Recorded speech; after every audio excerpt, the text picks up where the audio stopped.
Hi guys, welcome to my YouTube channel. Over here, I read anonymous stories online. So if you like listening to anonymous stories, please do not forget to like, comment, and subscribe for more.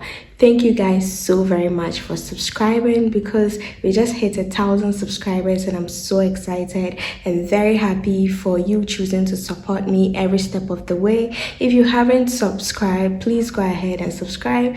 Thank you for all the love you show me and see you in my next milestone. Now let's get straight into the video. When I met my husband, he was wealthy and everyone including him thought I was with him because of his money. But I genuinely loved him. He was always financially present but not emotionally, mentally or psychologically. At a point, I wanted to call it quits, but everyone around me thought I was overreacting and acting stupid. I thought when we got married, he did change and become softer towards me a little. But I was wrong. He became worse. He was always absent and mean. I did speak to him, but still I thought about this and decided to out because it was looking like I was married to myself. No romance, no sex, no attention, no presence, just material things. He went traveling and enjoying. Could count the number of times I saw him in a month. He was always present when I give birth, but immediately after naming ceremony, he did become scarce. I had to use those free times to educate myself, boost my businesses, and do something. He traveled for about 3 months. When he came back, I told him I wanted a divorce. I explained how I was feeling to him and made him understand it took me lots of consideration, tears and thoughts to come up with this. I also stated that I wanted nothing from him. All I needed was him going to be responsible for his children and take care of them as well as being present in their lives. I don't want anything from him. Everyone tried talking me out of it, but I had made up my mind. Then we separated. I don't understand why separated. He became so present. He was always there. He did call, check up and doing stuff. That month he stayed home, but you see, the constant absence had gotten me comfortable living without him, so he being home wasn't striking to me and I wasn't going to be fooled again. I asked him one day why he had to get for us to be separated before he started showing signs of care. He said he never thought true love existed and he always thought I was there because of his money, so he didn't want to invest his emotion. Now he's literally under my skin. He's always calling and showing up at my house and workplace unannounced. It even cost me a talking stage. I just want him to move on so I can also move on. Well, I understand where you're coming from. When it was needed for him to put in effort, he didn't. So now, no, all the effort is down the drain. Unless he's able to convince you without any reasonable doubt that he deserves a second chance to be in your life, which is totally up to you though. So whichever one you people decide on, we there for you.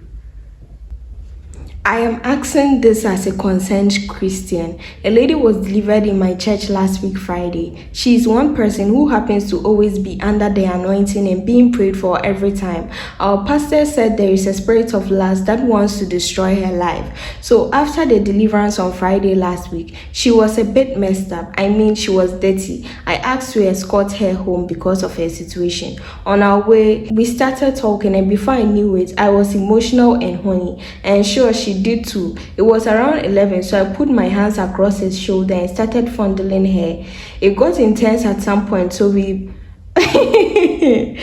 we went to the back of a provision store and had sex. It was so nice. I don't know if it's because we were both scared to be caught. When we were done, we continued our journey. Then we came across another isolated place and went there too to sleep again for the second time, this time for 30 minutes. She came and I loved it. We went to a house after that. We got home around 1 a.m. I returned to my place and for days what we did had been on my mind. We did it again on Wednesday after teaching services, but this time she followed me home. We have another service today. Our main pastor will be coming around and I'm scared that he will see what we've been doing with the lady and disgrace me. I'm so confused. I'm thinking of how to go to church today.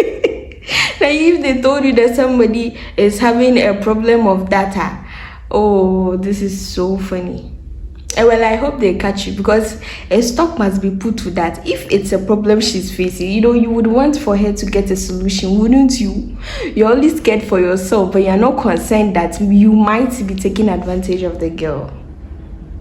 My ex-husband left to abroad to study for 2 years. When he left, we had 3 children. Because he was going to study and not work, I decided not to burden him with money and raise the kids with my own money solely until he begins work or come back home. After 2 years, he decided to stay and work. He sent money 4 times and started giving excuses. I wasn't understanding because how was he expecting me to feed and cater for 3 children alone? This went on and after constant arguments, he did send a mega amount. Then he stopped picking up my calls and texts. I went to report him to his people in the village, and I realized there was a building project going on in his compound. I suspected he was the one funding it. His mother didn't say anything sensible to me. When I got back, I sent him a long paragraph and he replied saying he's moved on, and so if I find someone to marry, I can marry. If I'm tired too, I can send the kids to his mom. I took matters into my own hands. I went to the American embassy with my marriage papers, wedding pictures, my children and their birth certificates, and told them their father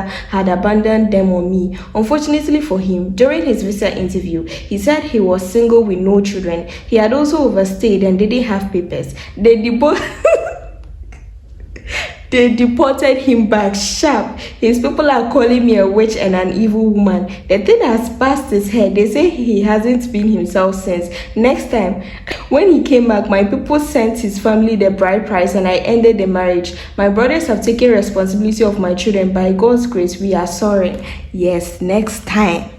When you go abroad, you tell her to move on. I ask some of you, is it cool like your it's cool mental? Because tell me why you think you're untouchable when you don't even have papers. This is funny. Hey woman, I was driving around UPSA area last night and I saw one nice lady standing by the road. I approached her to talk to her and take her number, and she told me that she's actually waiting for her boyfriend who was buying food for her just across the street. I decided to ask for her number and she told me her boyfriend is actually watching her, so he will see that I am taking her number. She told me that I should pretend that I am asking for directions from her, so she will use that as a tactic to give me her number without her boyfriend noticing.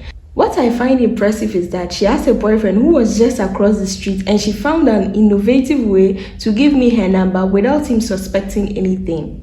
I did take the number, but immediately after I did, her boyfriend came and this girl even went to the extent of asking her boyfriend if he knew where certain places, that it seems I'm lost and she can't seem to direct me well.